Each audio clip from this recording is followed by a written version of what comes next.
everyone, and welcome to the Ekimetrics podcast. My name is Matt Andrew. I'm one of the partners at Ekimetrics and the general manager of our London office.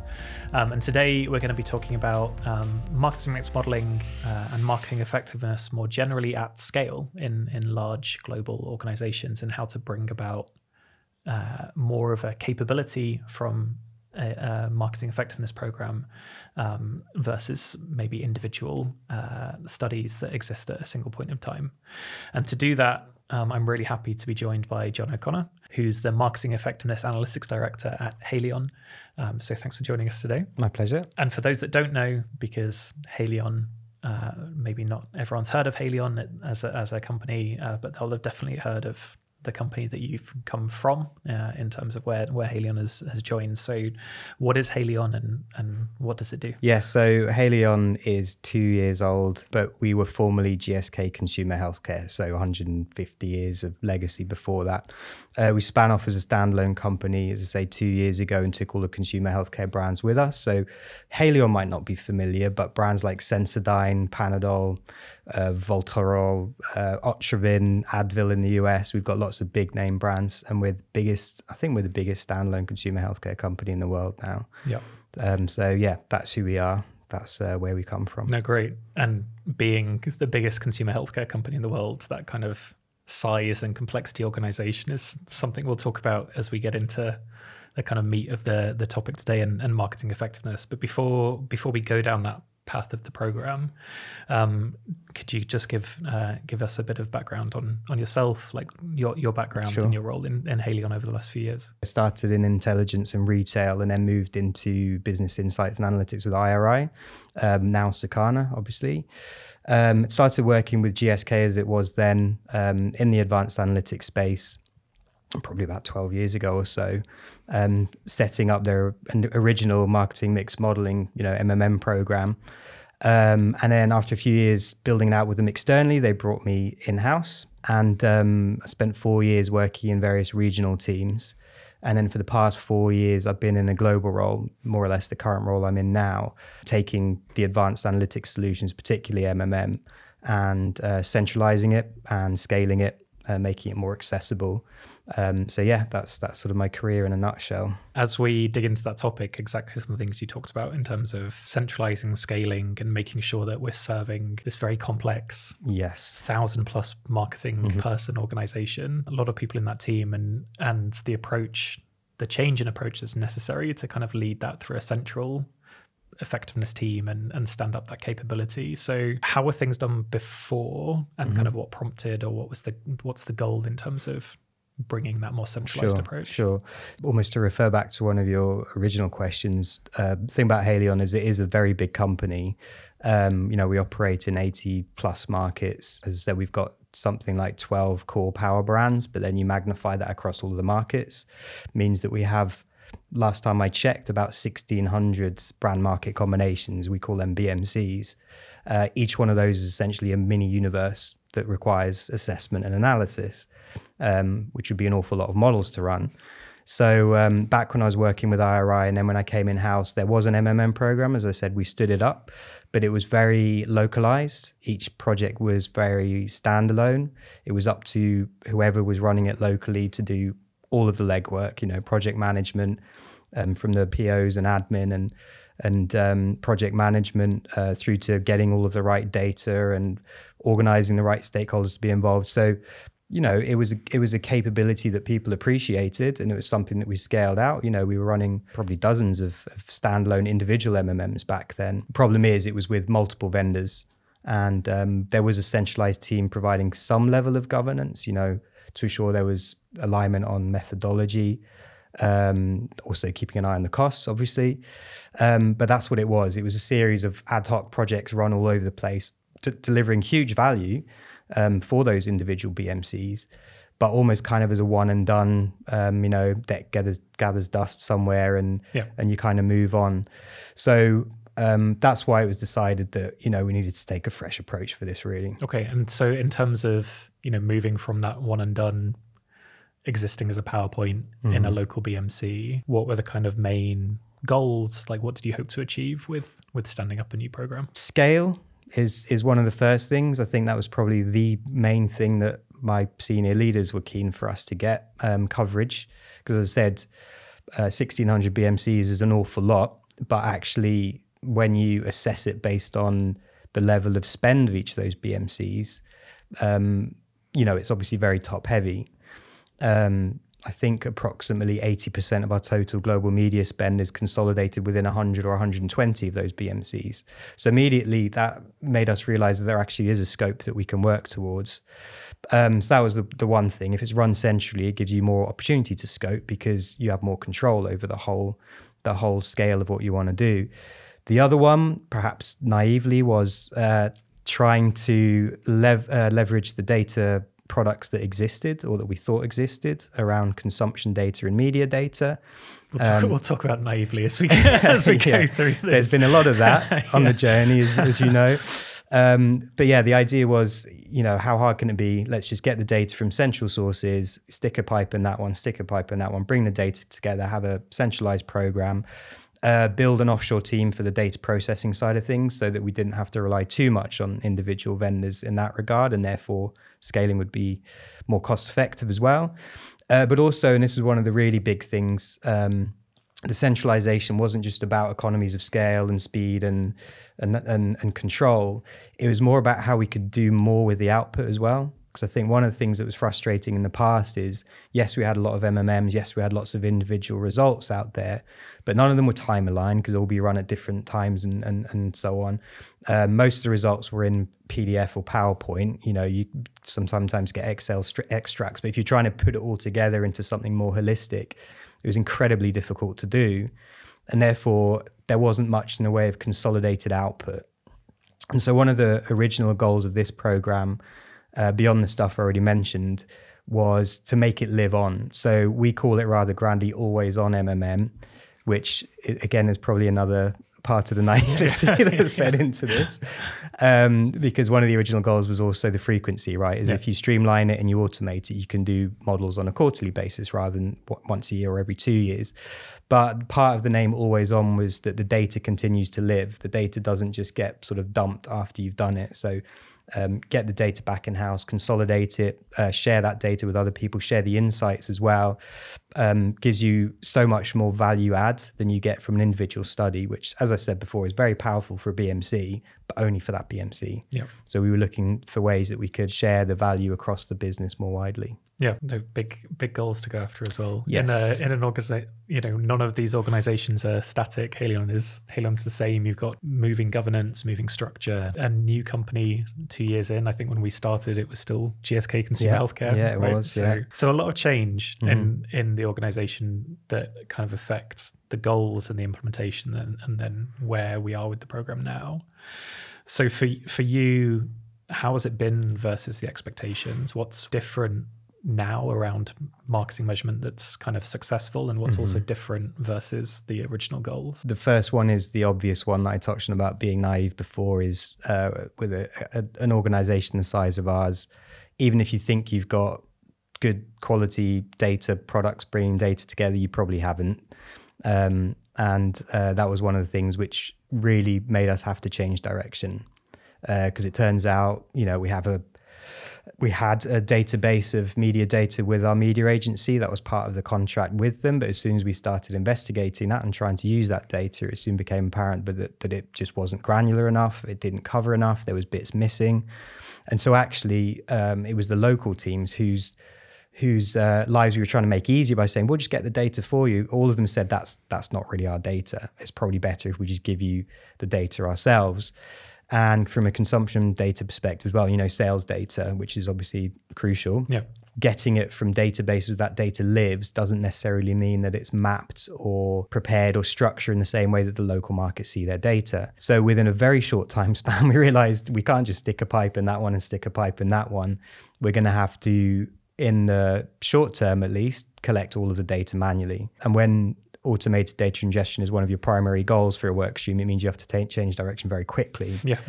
So that was one of the big things. The other one was around expectation management, I suppose, or change management, because there's always a top-down view and a bottom-up view in any big company, or in any company, but in bigger companies, it's more of a discrepancy between what those two different views are. So top-down senior leader was, as I said before, coverage, right? Scale, just get a scale. We want to know the impact of as much of our media spend as possible.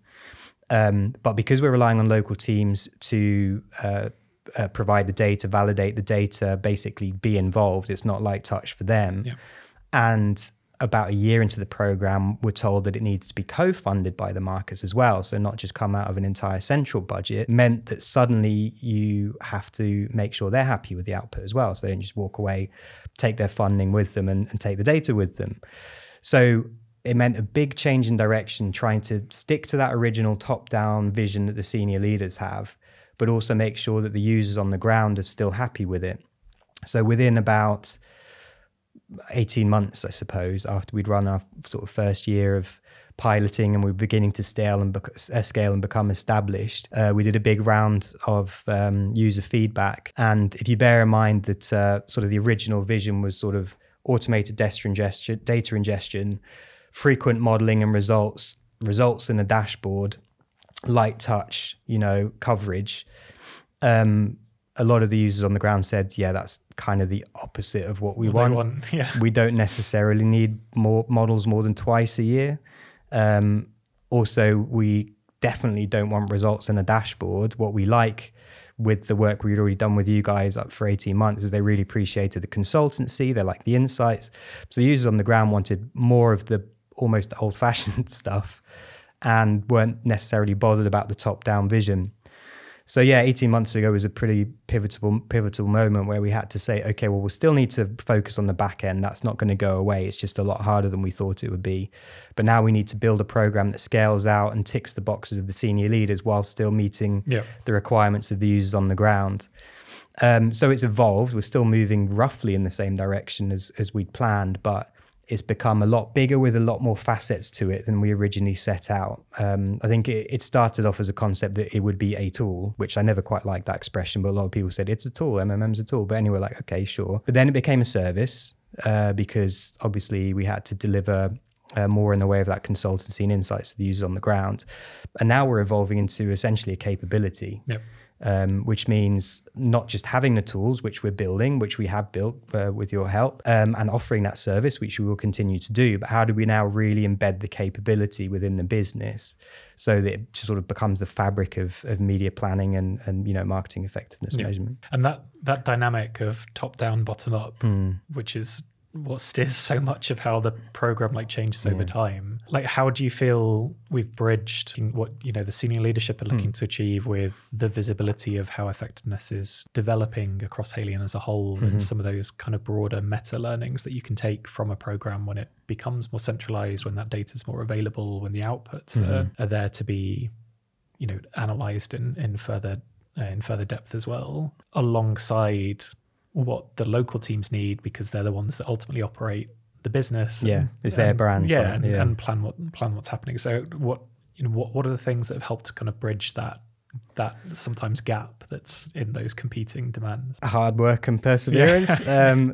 No, I think it was a good thing to do, to have that sort of assessment and sort of pause 18 months ago. Not that we ever stopped, we never stood still, but it was a case of, okay, going into, I guess, what would have been 2023, we need a bit of a course correction here in what we're going to do, rather than just going, we're going to add another 50 BMCs this year. It's a case of, well, maybe we refocus the level of scaling so that we can continue to deliver that quality and, the real tangible impacts for the users on the ground, whilst also focusing on top-down perspective. So I think the last 12 months really have been the big breakthrough for that. I was always quite clear in my mind, maybe because I'm very risk averse, that, we needed to build this bottom up. And whilst, yes, senior leaders getting impatient because they have a different view of what's needed is always a distraction and put a lot of pressure on the team, we were adamant that you had to build it bottom up first, and then you'd get to that breakthrough for the top down to almost start to meet in the middle. And that's what happened last year. So, we got to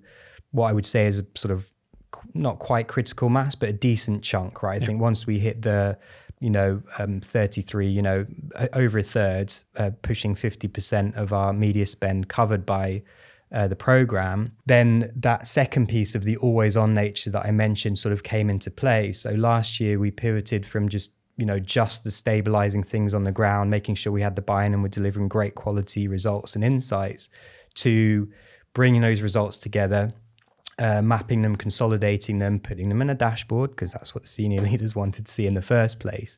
So they could see a rolled up view. What's the impact once you add it all together?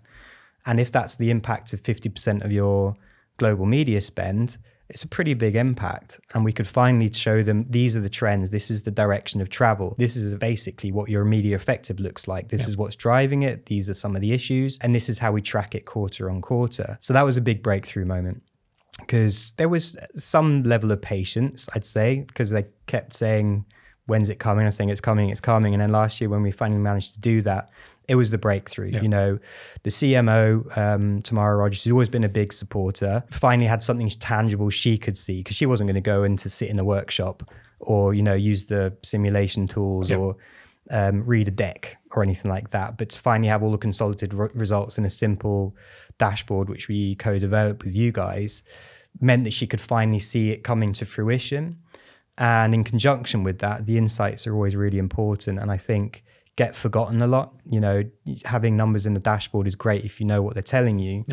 So one of the other initiatives which we had from the beginning, we managed to launch last year, was this idea of tracking the insights. It's not very high tech, it's in Excel, but the idea that we're capturing for every single BMC, for every single media channel, we're capturing an insight and a recommendation, which means that using that in conjunction with a dashboard, you've got the quant and the qual. So you can see what the results are and what's behind those results, and more importantly, what you can do to improve those results. So that's why last year was a big breakthrough year, to finally sort of get the top down and the bottom up to meet. Lots that goes into managing how you kind of communicate those results that make a difference to big strategic kind of pieces, and how much you invest behind different platforms and that changing media landscape, and then all of the dynamics that exist at a country level. We've talked about some of the challenges before, like more around that kind of transition of where the demand is coming from within the business, and that dynamic of global, local. What was kind of one of the main challenges of kind of navigating that, where the ownership or the skin in the game kind of comes from the program as well? Yeah, I mean, a lot of that is down to, as you say, structure and restructure, and levels of ownership. People who do know Haleon will know that the spin-off has only been one part of our recent history. We've had joint venture with Pfizer, before that with Novartis.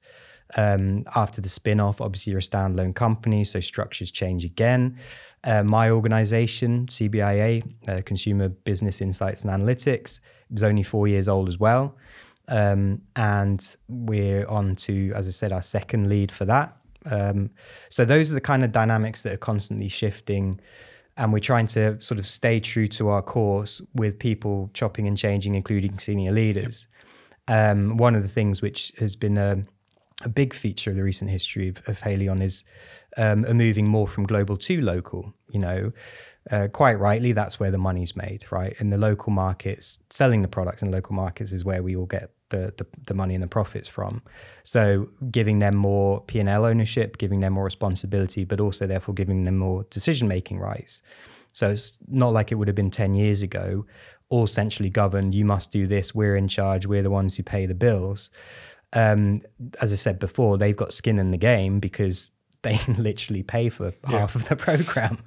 And, there's that time investment required too, because of our, the data foundations issue as well. So I think that's where the global to local thing has been trying to strike that balance between saying, look, we are, the experts in this space, trust us on technology and methodology. There is a framework that we must stick to, otherwise the whole thing becomes chaos. Yeah. But giving them that level of freedom within that to allow them to, frankly, pay for more if they want more, was crucial too. So again, it was listening to the users to make sure that we could provide that flexibility. So one of the things we worked on with you guys last year to roll out this year was that flexibility. The standard delivery comes with a certain amount of analysis. to get them what they want, but now there's the option for additional analysis. And that's something we're looking to in-house now as well, as you know, to continue to get more value out of the sort of core structures. So really the global to local thing is about us providing the security of a framework and that reassurance of quality, taking the project management and all of the boring stuff out of their hands, continuing to strive for automation ingestion, doing all of the roll up, the results consolidation stuff. But basically giving them their money's worth on the ground still. Yeah. So that's kind of the trade-off or the relationship or the balance that we're trying to strike. Yeah. You know, a lot of what we've been talking about, the dashboards, the insights tracking, even those kind of secondary analysis that comes on the back of the measurement, you know, this wasn't stuff that's always possible with an individual MMM existing in an individual brand market combination. So for you, you know, what's been the biggest success of, you know, the last, like where we are over the last few years? What's it meant for the business? What are you able to do now that you weren't able to do before, and how is that coming to life across Haleon? I mean, I take probably personal satisfaction in seeing it being talked about and discussed and leveraged. I think even 2 years ago, which, you know, sort of a year into our program with you guys, it was still very much under the radar. And as I've said before, that's partly because of my risk averseness and the fact that I knew we needed to prove ourselves, to build it out before we started shouting from the rooftops, because I've seen people do that in the past, promise great things and then fall flat on their face. So, you know, at the beginning of every year, there's always a big planning conference, right? Every company does this. Ours is called MarkFest. 2 years ago, as I said, there was all sorts of talk about a million things, but not particularly about marketing effectiveness, certainly not about anything as specific as MMM. And then at the beginning of last year, there was reference marketing effectiveness. This is one of the core things we're going to build out, and it will become, you know, much more useful in the future. The beginning of this year, MarkFest, marketing effectiveness was front and center. It was basically the theme of MarkFest. And to hear people independently talking about always on MMM and how they were leveraging it and how it's helped them improve things was particularly satisfying to hear, because it was unprompted. As I said, from 2 years ago, being a fairly obscure, little known work stream, suddenly it was front and center to the point where it's taken on a life of its own. So that's been quite satisfying. It's as I say, gone to that tipping point almost where, you know, we spent the last few years just trying to get the buy-in, and now it's got to the point where people almost inherently understand the value of it. It's become part of the fabric of annual planning. Yeah.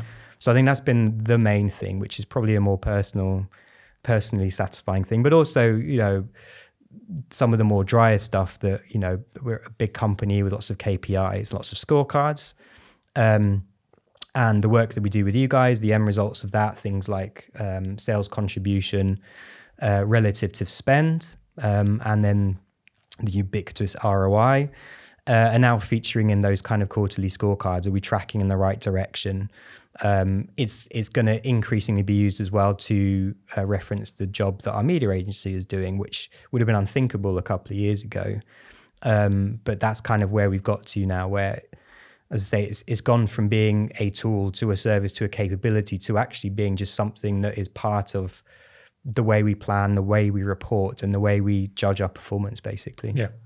Okay, so some big changes that have happened over a few years, even if it's been some twists and turns along the way, and some navigating to get to that outcome. And so, you know, because it has been a number of years, because you've really seen that evolution or the change from those standalone studies through to something that is in the fabric of how you think about planning and kind of organically mentioned across the business when it comes to how marketing works. Maybe for someone in a similar sized organization with that similar kind of approach of, you know, MMM as a standalone thing to saying we want to do something different, what are those kind of top 3 pieces of advice you could give in terms of how to start that journey and how to make sure it can be a success? Ask for a bigger team. No, I don't know, how successful have you been with that? We've not been successful with that at all, for the record. No, I think three biggest pieces of advice. One is be realistic about it, I think, and that can cover a huge amount of stuff. You know, if you're going to embark on anything like this, really understand what your starting point is. What is your data infrastructure like? What is the resourcing? What are the expectations? What exists today that you're either going to replace or replicate or whatever? So really understand where you're starting out and be realistic about your goals based on what you can achieve. Because as I said, the expectations are very different depending on who you talk to. So that's probably the first thing, is be realistic. So it gives you at least a basis in, as I say, reality that you can build from. And then you're not starting from a hypothetical starting point that is better or more stable than you think it is. So that involves really boring things like really making sure you've either got the data products in place, or you've got a plan to work around not having them in place, if you see what I mean. And knowing who you need to involve as part of the process. Absolutely. Right, as well, because it's not just a marketing function, it's not just a marketing analytics function, it's a wider piece with data product owners, with secondary teams out in India as well. There's lots of things going on to bring the whole stable together into one whole. Yeah, exactly. And that's the other thing, is being, as I say, being realistic about what skill sets you have, what people you need. We've kind of learned as we've gone, and you get to a certain point, you go like, oh, we need a data architect. Who knew? And then you have to kind of go and get one and then keep going. So I think as far as you can know what you need in advance and know where you're trying to get to, I think that's important. Second one is communicate, but be careful of how you communicate, I suppose. You need that senior leader buy-in, obviously, for funding and just existence. But also you need to be able to communicate things like things to them like timelines, how long it's going to take to get from A to B to C, because that's where you do get that patience. Because a lot of business is done on annual planning, right? Everything's about what do we achieve in a year? It's not thinking about what do we need to do next year to help us in years 2 and years 3. So I think how you communicate that is really important. And it also helps bring people along on the journey as well. And I think that might be the third piece of advice, really, is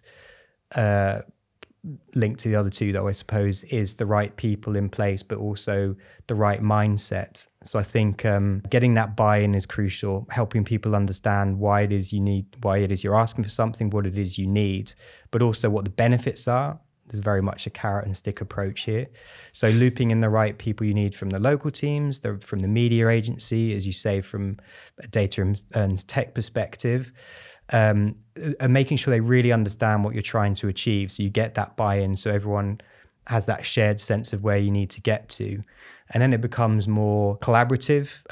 You tend to get more volunteers that way, people who buy into it and want to achieve the same thing as you. I don't know if those are three very distinct things, but I suppose, foundations, communication, and I guess collaboration are probably the three most important things to focus on. Yeah, and they're the things that make it a capability, like you said, part of the fabric of how you do things, rather than just someone that sits as a monolith outside of the organization that's just delivered and then doesn't exist. So I think some powerful ones to actually create change versus just stand up something. And then, they're probably a bit vague and intangible, I suppose. But as I say, as you said, it's a capability, and if I could say something very specific, like make sure you have the right tech stack, or make sure that you've got the right architectural approvals, and make sure that all of your vendors are preferred suppliers. These are all important things too, which we've learned we needed over the years, but it is more about those big picture things that you need to get into place to make it happen. No, definitely. And so maybe finally,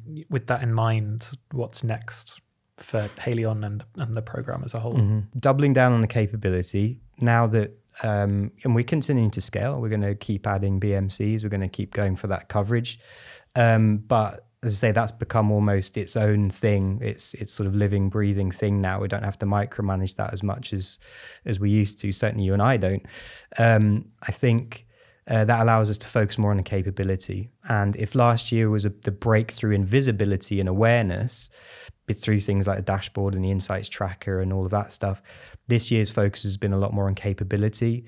So working with our media agency partners, standing up a community of experts, which again is volunteers from each of the business units. So you have representation from all of the markets who want to be there, to help with the knowledge transfer. So they're bouncing ideas off each other. They're sharing best practice with each other. So we don't have to do it all. You and I've discussed this before. It's the whole cliche about, you can give a man a fish, or you can teach them how to fish. And that's where we've moved to now, is we've given a lot of people a lot of fishes in the last few years.